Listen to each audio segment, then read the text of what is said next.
at 8 o'clock on WKYT this morning in Laurel County. Storms left behind plenty of damage that's left hundreds without power. We're live with the latest on that power outage. Overall, it was a good day to have the Kentucky Derby. Plenty of people here in Lexington had a grand time and set a new first at Keeneland. And in Estill County, some students put pets on display to help them find new homes. The sights and sounds of their furry fashion show ahead on WKYT this morning.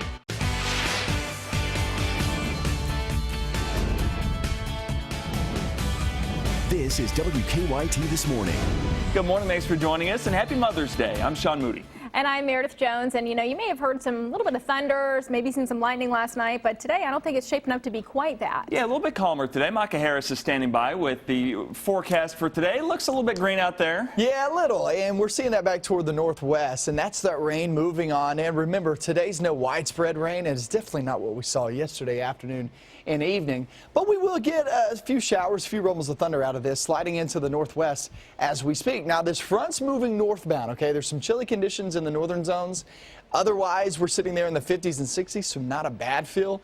But that front slides northbound, and that'll give us pretty nice temperatures by the afternoon at 72.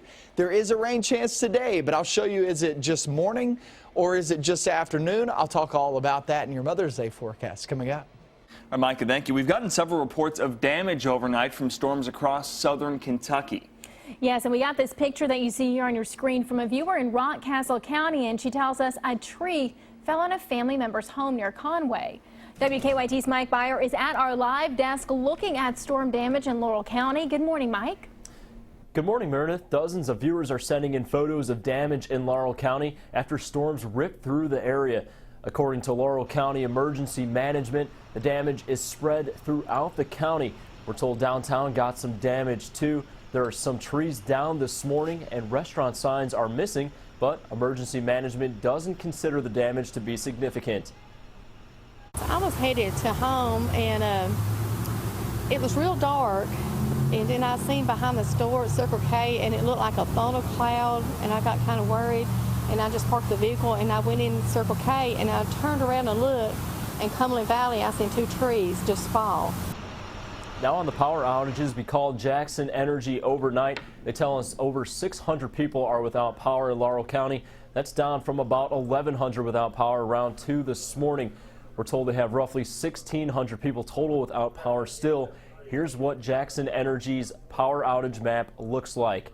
They tell us they've got 15 crews working on restoring power.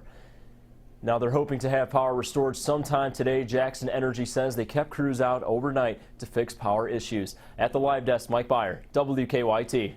All right, thank you, Mike. Well, switching gears, let's talk about the Kentucky Derby. Nyquist has won the first jewel of the Triple Crown, the prized Kentucky Derby, of course. He's won every race he's raced in, including the Florida Derby 5 weeks ago. And yet again, Nyquist proved to be impressive. He will not allow any other horse pass him. He's the kind of horse that always have something left for whatever comes him late. So he was able to win by 5 lengths. He's been able to win by a nose. So that's how I get so much confidence from him, because if anybody comes late, I know he will have something to respond to that. This guy right here, how does he handle that pressure? We were all so nervous. We were all saying, thank God we're not riding him. We would have fell off him before we got in the gate. But the way Mario, he's got ice in his veins, and he's the guy you want at the free throw line at the end of the game, and just got to thank Mario big time. Nyquist is the first undefeated Derby winner since Smarty Jones in 2004. Maybe he'll make another run for the Triple Crown. And we will see. Thousands of people across the Bluegrass celebrated Derby Day in Kentucky. Keeneland hosted its annual Derby party, and fans packed into the paddock. And for the first time ever, the popular tailgating spot, The Hill, to watch the Derby. Some were saying that Keeneland was really just as good as Churchill. It's so hard to get in, hard to get out. The people that work here are so nice to you. They are super friendly. And it's beautiful. We wanted to go to Louisville, but we didn't want to fight the crowds, so we decided to come here instead. Just up the road in Frankfort, a big crowd showed up for the governor's Derby downtown celebration. There was food, music, and stick horse races for the kids. Governor Matt Bevin stopped by before heading out to Churchill Downs. In other news this morning, state police are investigating a serious crash in eastern Kentucky. Early yesterday morning on Middle Fork Road, police say 24-year-old Letitia Hutchinson from Sandy Hook lost control of her car and slid into a field. Crews airlifted Hutchinson to a hospital in Huntington, West Virginia. We do not know her condition as of right now. 3 people had to go to the hospital after several cars crashed on I-75 in Lexington. Police say around noon yesterday, 5 cars wrecked on I-75 near the I-64 split. A 6th car, they say, then crashed into that pileup. You can see them all lined up there on the screen. Police say 2 people have serious injuries. A 3rd went to the hospital in critical condition. Each accident's its own. We'll just have to let the accident recreation unit find out what occurred. Yeah, they're still trying to figure out exactly what led up to the crash. You see those cars there all across 2 or 3 lanes of the interstate. All 3 lanes of the interstate are back open now. All right, now this is a great story. An Estill County high school group found a creative way to help an animal shelter after it took in 39 dogs from a hoarding case in another county. Yeah, the high school's Spanish Community Club spent their Saturday helping the shelter get some of those animals adopted. WKYT photojournalist Tyler Ross caught all the sights and the sounds of their pet fashion show. We are at the 2nd annual Furry Friends fashion show, and this is where everybody brings out their pets, and all the proceeds go to the spay and neuter vaccine program. This is Diesel, and he has his little trick or treat outfit. He's a little pirate. The most different ones that we've seen here so far is a goat we have here and 2 lizards. It's amazing to see all the young kids and the hard work that they've put in on this. We were here till 9 o'clock last night, putting the plastic over the carpet, decorating, and getting everything together for today. And they come back out this morning, 9 o'clock, to the shelter to help work and catalog the animals, clean, walk them, to get everything in shape for today. It's almost like it was meant to be, so we can showcase this and get the word out so people can go to the animal shelter and get those poor puppies and dogs and get them love. We focus more on animals, but as long as we're helping the community, we're doing great. All right, now I want to bring you some breaking news out of Madison County this morning. State police say they're working a shooting on Waco Loop Road.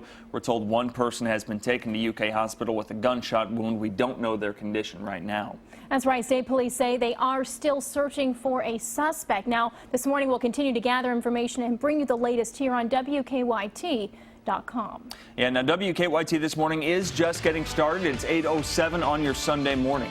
That's right, and we're following a massive wildfire in Canada. Officials say it's still spreading. We will take a closer look at that in about 10 minutes here on WKYT this morning. And in New York, there are plenty of pigeons to go around. One man, though, is using them for his artwork. That is coming up after Micah's forecast. We have some rain moving in the region back toward the west and northwest. Sliding on in here. We'll have the rain chance today, but it's not all day and it's not widespread. I'm going to show you exactly when's the best chance coming up. Now, your hour-by-hour forecast with meteorologist Micah Harris. We have some rain moving in the west and northwest, and that's sliding down toward the southeast. Now, the rain's moving southeast, but the whole front is actually moving north and northeast. So we'll get that front on out of here in the next few hours. Let's talk about what's going on at this moment. There you go in Frankfort and Peaks Mill, stamping ground. Georgetown, you're going to be next in line. Lexington, more than likely, we'll actually see a few showers out of this. And look, all that is sliding southeast like I was talking about, even down toward Liberty, heading toward Waynesburg, southern portions of Lincoln County. But the whole system, the whole front, is moving north and northeast. So we'll actually see that drive itself away from us later on today. Temperatures at 54 degrees now in Lexington as you're stepping out the door, maybe heading out to church here in the next couple of hours. Just know you will have that rain chance, especially from, I would say, Frankfort to Lexington to Richmond, down toward Jackson, down toward Harlan. That is your best bet to actually pick up on some rain. Now, you can have some to the south and to the north of that, but that's kind of that corridor of moisture we're going to be seeing as that front slides northbound. So we get into the afternoon, noontime, now through noontime, you're talking about your better opportunity of rain. Mainly showers, can't rule out a couple of rumbles of thunder. Definitely not like last night, though. And then we get into the afternoon, 72 degrees. That front actually moves north of us. There's only a small chance during the afternoon. I'd say your best chance of rain is now through noontime. Once we hit the afternoon, only a small chance you'll be able to knock out any plans that you were wanting to do off toward the evening. 66 degrees, really nice feel heading out toward the evening.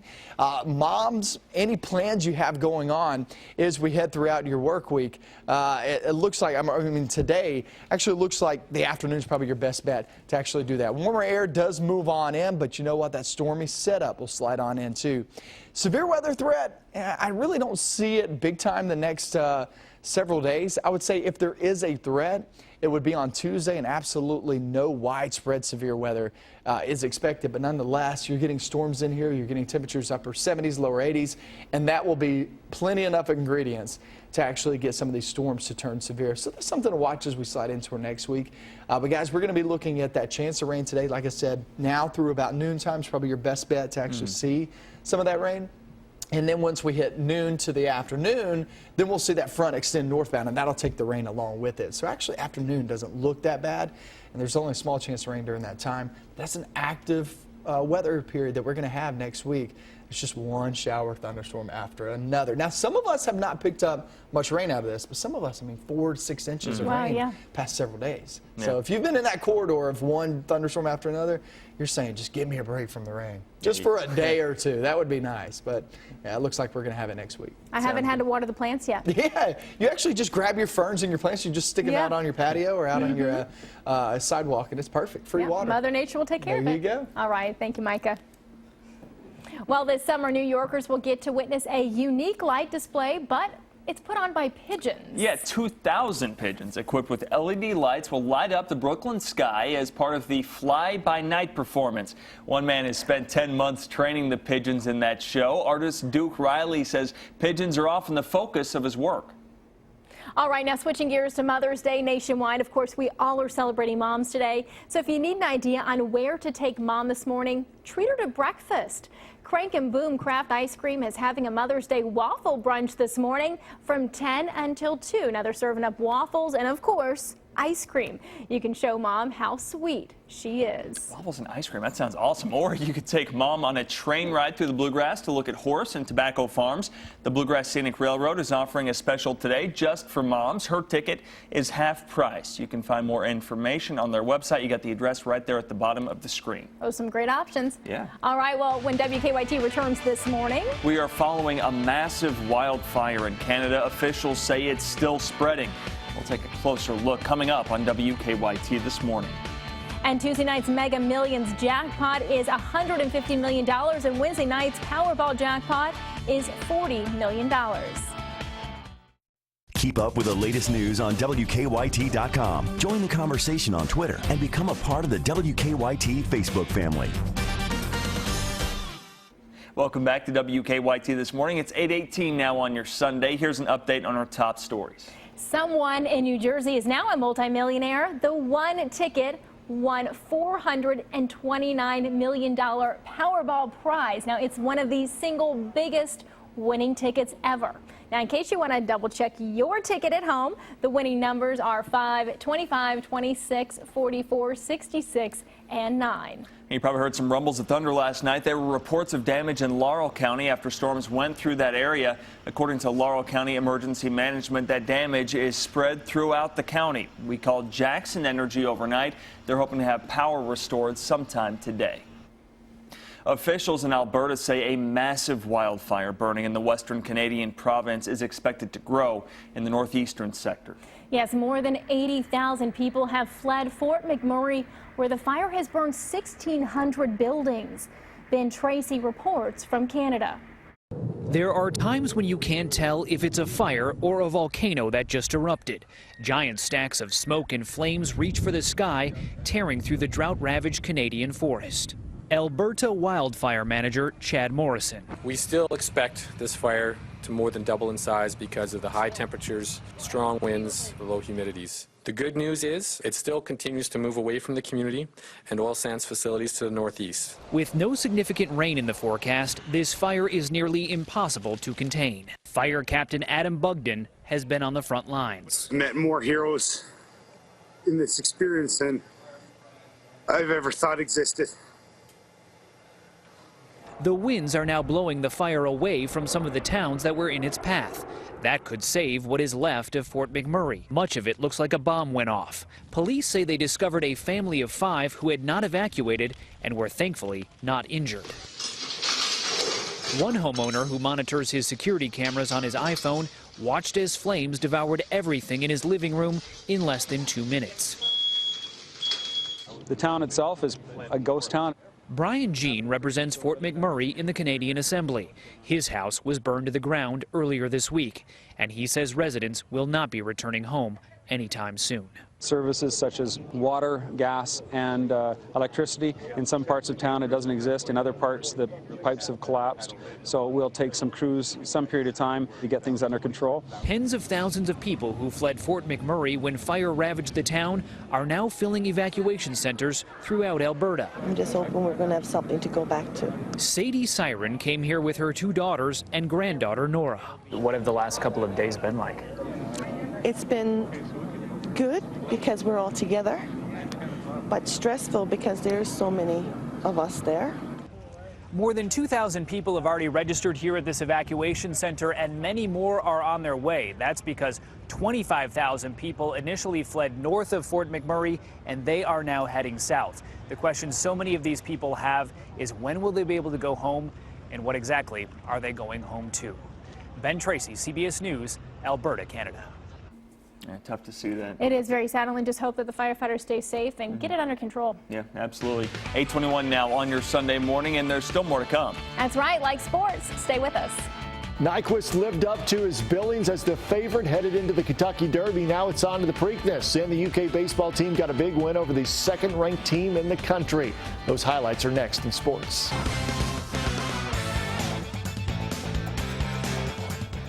Well, Nyquist entered the race as the favorite, and the prediction held true all the way through the wire. Kentucky Derby 142 was billed as one of the more wide-open races in recent history, but Nyquist stormed into the lead on the turn for home, and he won the Derby to become just the 8th undefeated horse to win the Run for the Roses with his 1 1/4 length win over Exaggerator.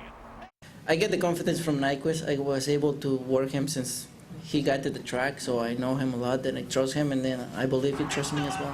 The son of Uncle Mo went off at 2-1. Gutierrez, along with trainer Doug O'Neill and owner Paul Redham, won with I'll Have Another back in 2012.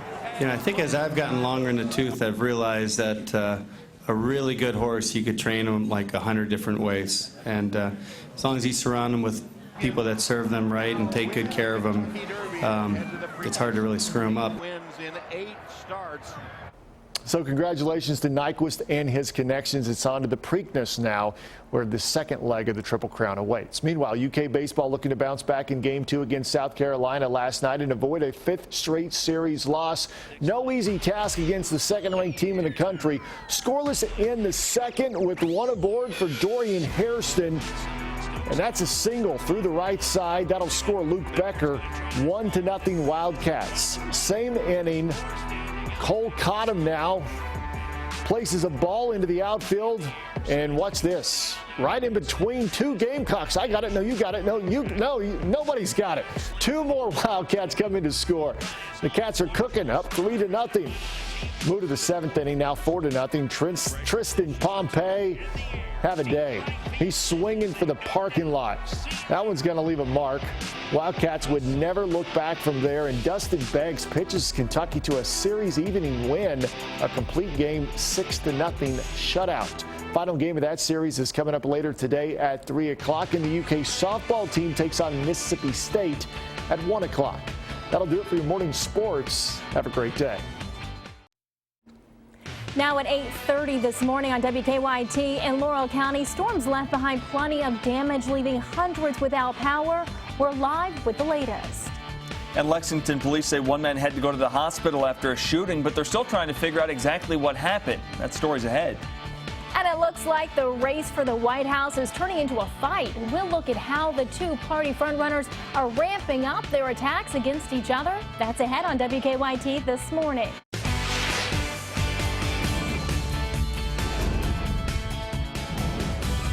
This is WKYT This Morning.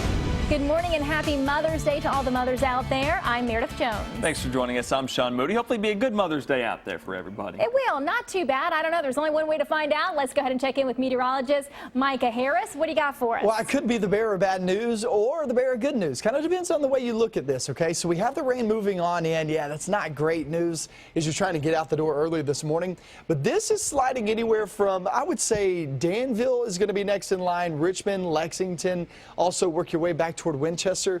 You guys are next in line, but this whole front is moving northeast. So the showers and thunderstorms moving southeast, but the whole front's moving northeast, meaning that you'll start to see that creep on out of the region here in the next few hours. Temperatures are in the 50s this morning, couple of 60s.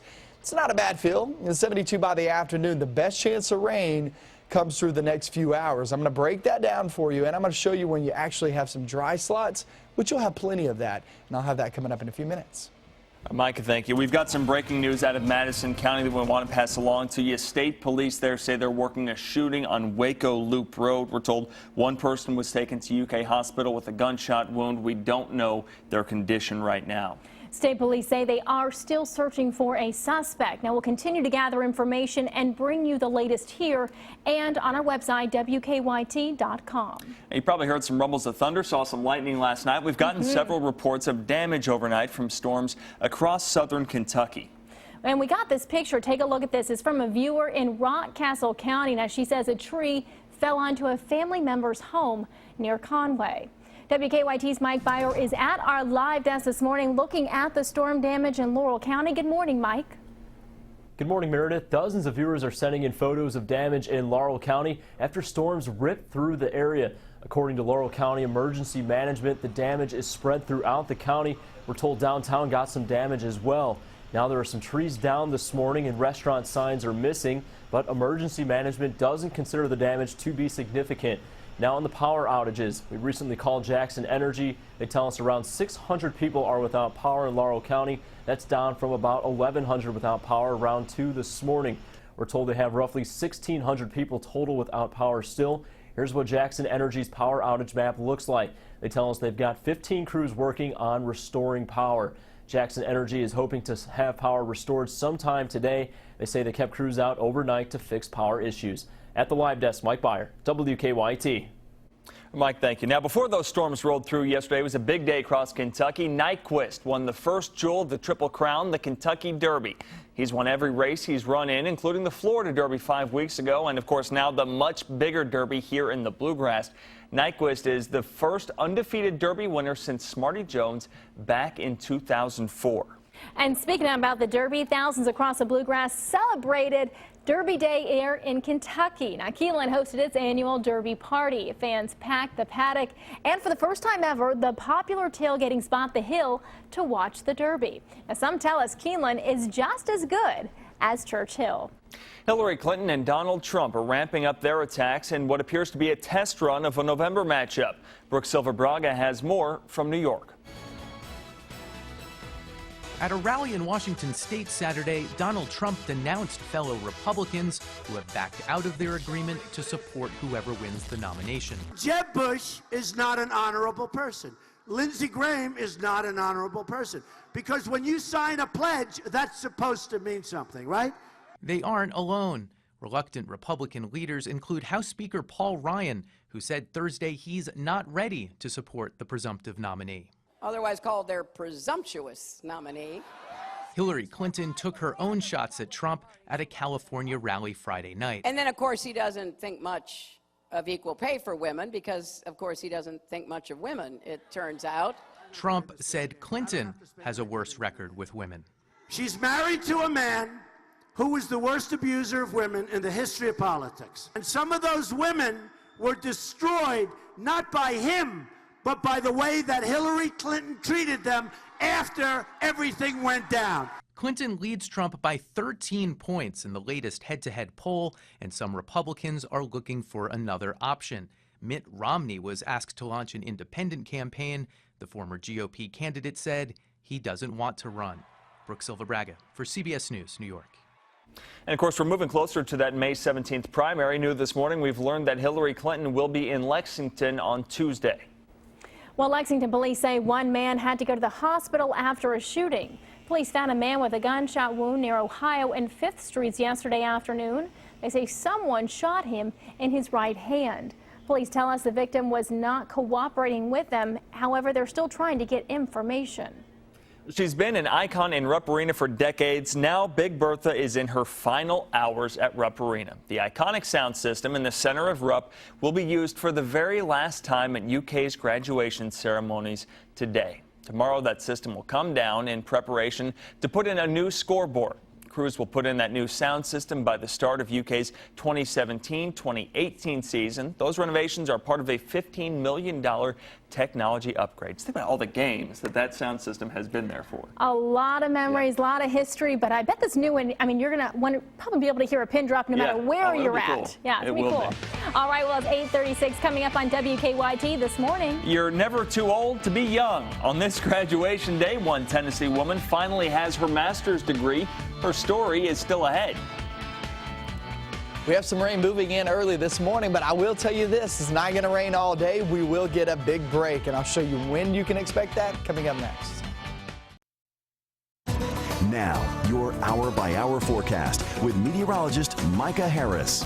So we have some rain out there this morning. Now, some of this is very light, and then you're getting bits and pieces of it. It's pretty heavy downpours. Let's talk about where the heavy downpours are at this moment. If you work your way back toward the west and to the northwest, we have some coming out of southern Owen County, just crossed over 127, heading towards Sadieville area. You're getting in on the mix, but it's going to go in between Sadieville and also Stamping Ground area and cross right over 75 and 25 here in just about 20 minutes.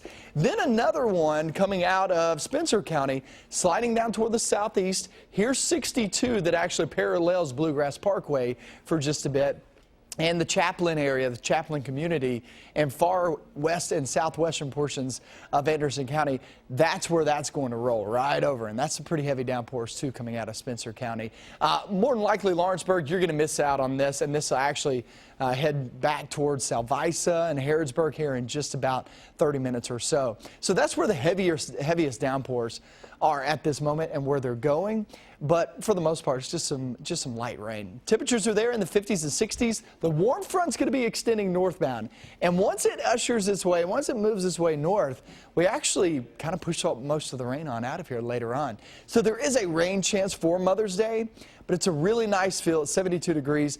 The best chance of rain comes before noontime. Afternoon, only a small chance. Let me show you what I'm talking about. Here's 8 a.m. or here's the hour by 8 a.m. Obviously, this is picking up on what's going on very well. And look toward 11 a.m. noontime. It's trying to move it on out. So the warm front actually moves northbound, and that'll take the rain along with it. Look by the afternoon. There's 1 p.m., and then we slide off into the rest of the afternoon, 6 p.m. Do you see any rain there on the screen? Absolutely not. So only a very small chance this afternoon. The best chance actually comes before noontime. Then we go off into the night and into tomorrow. Here's what we're going to be looking at tomorrow. Not much, right? I'd say only a small chance of rain there for tomorrow with temperatures in the mid to upper 70s. You'll be able to knock out some of that yard work later on today and tomorrow before a lot of rain moves back in place. I'd say Tuesday, Wednesday, that's probably your best bet for maybe a few strong storms, maybe a couple of isolated severe cells. And then we head throughout the work week, man, it's just going to be a rainy work week once again. We are in that pattern. It's not moving. So you better just embrace it instead of just trying to figure out when you can hold on to these nice, warm, dry days, because I just don't see that in the forecast very much. I would say this afternoon and tomorrow are probably your driest portions in the forecast. Other than that, it's pretty wet. Get the outdoor stuff done. Absolutely. That's right. Just keep the umbrella on hand in the car. Just in case you need it. Thanks, Micah. Today marks an important rite of passage for a lot of UK students. According to UK, more than 4,800 people will graduate from the university this spring, and today's commencement at Rupp Arena is expected to be the biggest in UK's history. That's right, and in Tennessee, a woman has earned her master's degree at 87 years old, making her the oldest graduate in her class. You have to take a look. I'm a busy old lady. And 87-year-old Lorraine Guth Parker means that. I do everything. Literally. Here are some of my CDs. I've done 11 albums here. She's not just any singer. I've been with the Atlanta Country Music Hall of Fame 24 years. She's a recognized artist. I still am opening all these shows. Awarded time. See, this is my box set. And time again. This is my gospel album. I'm going to be doing a new gospel album shortly. It's no wonder she has time for anything else. I had a radio show for a while. That's from my radio show. Like getting her real estate license. I do all my own arrangements for my songs, too. Those are my arrangements. Private investigator certificate. That was my last plane. And becoming a pilot at age 44. Because I always wanted to fly. But she pushes herself. This is a book that came out a couple of years ago after I graduated from Georgia State. And it's got part of my story in there. Because at an early age, she was told she couldn't. And the nun said, she can't read, she can't write, she can't do arithmetic, but she always looks pretty and has a pretty bow in her hair. Lorraine started to study hard and even taught herself how to play the organ. The only way I could play the left hand was to teach myself the F chord was blue, the G chord was green. And now she's set to graduate at the top of her Tennessee State University class with a 3.81 GPA. And I am pleased to join your family and friends in celebrating this milestone. And people are taking notice. A letter from President Obama. Yes, even the commander-in-chief is inspired. Congratulations on your graduation. That at 87, she's earned a master's degree in criminal justice. Determination. Determination. Faith in the Lord. I think it's beautiful. Putting on this cap and gown for a second time was something she visualized for a long time. Because every time something is impossible, I pray about it and all of a sudden it happens. And knowing Lorraine, she's not done yet. It's a great day. It's a great day. I just wish it was my doctorate. Wow, she is sharp. Yeah, maybe that doctorate is next up. Yeah, you know what? I have complete faith that that could happen. Yep. All right, well, it's 8:44. We'll have more news when we come back. Good morning. I'm Bill Bryant. A special examination of the finances at the Kentucky Horse Park is getting underway. Hear from Auditor Mike Harmon about what he's looking for. Coming up. Kentucky mornings start here. You're watching WKYT This Morning. Good morning and happy Mother's Day to the moms out there. State Auditor Mike Harmon is beginning an extensive probe of the finances of the Kentucky Horse Park. It comes after a request from a powerful lawmaker and 2 cabinet secretaries. Harmon joins me on this weekend's edition of Kentucky Newsmakers to talk about what his team will be looking for. Why are you auditing the Kentucky Horse Park, and is there anything that you suspect you will find when you look into the books there? Well, we kind of always have a saying since I've been there, follow the data. And so we're not really sure what we will find. We received the request from, obviously, as you indicated, Senator Thayer and the Secretary Landrum and Secretary Parkinson. We went through, we took an initial kind of look, and we just decided based on those requests to go in. But we don't know for sure. Obviously, the Finance Cabinet did one a few years ago. Part of what we want to do is try to confirm and see if they've made the necessary adjustments since that particular one. Also, the Auditor's Office, a lot of people didn't know, the Auditor's Office itself did one back in 1997. So there's a lot. We just want to check it out and make sure things are functioning well, to see if, if proper procedures are being followed.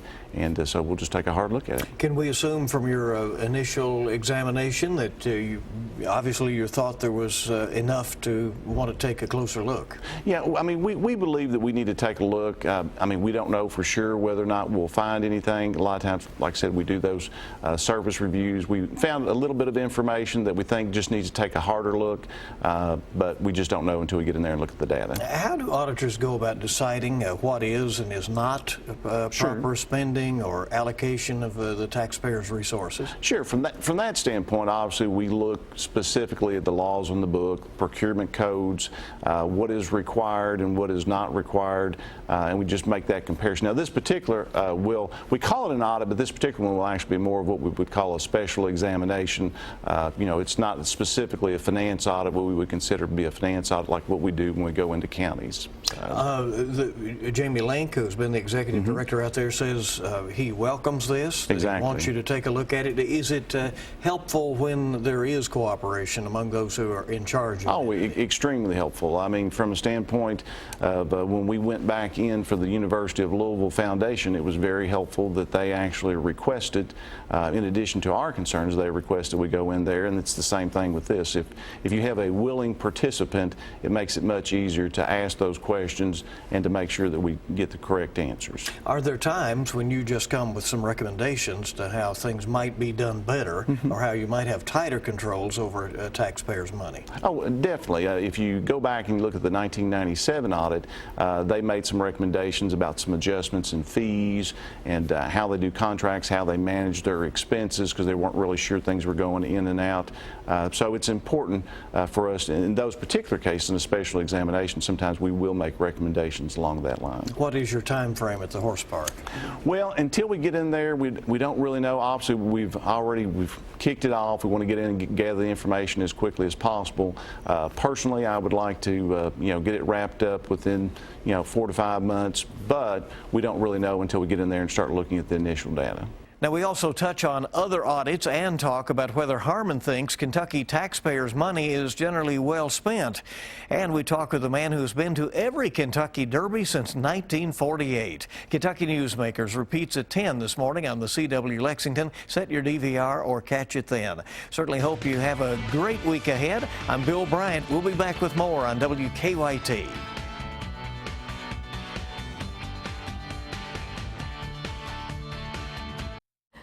Welcome back. It is 8:54 now on your Sunday mornings. All the moms out there, happy Mother's Day. And if you've forgotten, it's not too late. Don't worry, we've got a few ideas for you this morning, because being a mother, of course, is hard work. So why not surprise your mom with a relaxing spa day? Get her a gift certificate to her favorite salon, or buy her some bath products and make her an at-home spa. Treating your mom to dinner is always a good classic. You could spice it up by making her favorite meal. Just be sure not to leave her with dishes to wash. Don't want to do that. That's right. That's no fun. A fancier alternative, you can maybe plan a weekend for the family, whether it's a staycation or a short trip. You can make some new memories. And another simple way to make your mom feel appreciated, help her out around the house. Why not do the chores that you're supposed to do without being asked? Or go above and beyond and help her finish off her to-do list. And last, remind your mom how much you love her with a homemade card. And Sean was working on that this morning in the newsroom. Get my crayons out, Can't go wrong there. Coming up on CBS Sunday Morning, you're going to find out why some people are holding off on motherhood.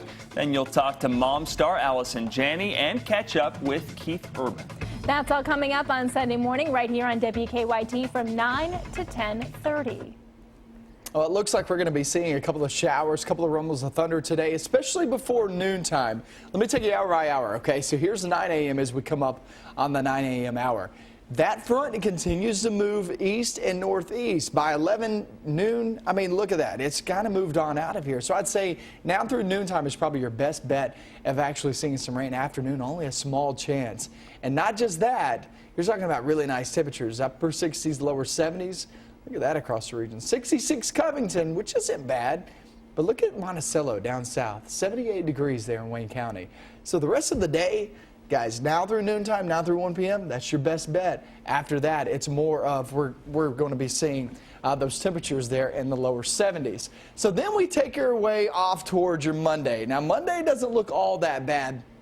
Only a small chance of rain, and it looks like listen, this afternoon and Monday is your best bet to stay dry. Let's check out your 7-day forecast, see what you can expect. And the expectations, a wet one. Check this out. Monday, like I said, only a small chance. That's your main day to stay dry. Tuesday, Wednesday, Thursday. Those are days that you start to see some storms move on in, and not just thunderstorms, but maybe even the possibility of seeing strong to severe storms during that time. It's no widespread. This isn't an outbreak type of situation coming up, but I'm seeing some hints of the possibility of some strong to severe storms. So we'll just watch that as we get a little bit closer to next week. Yeah, gotta keep you guys busy in that weather center. Always. Thanks, Micah. Thank you for joining us. Nobody's more up to date than you to start your day. Happy Mother's Day and enjoy your day out there, moms. Thanks for joining us.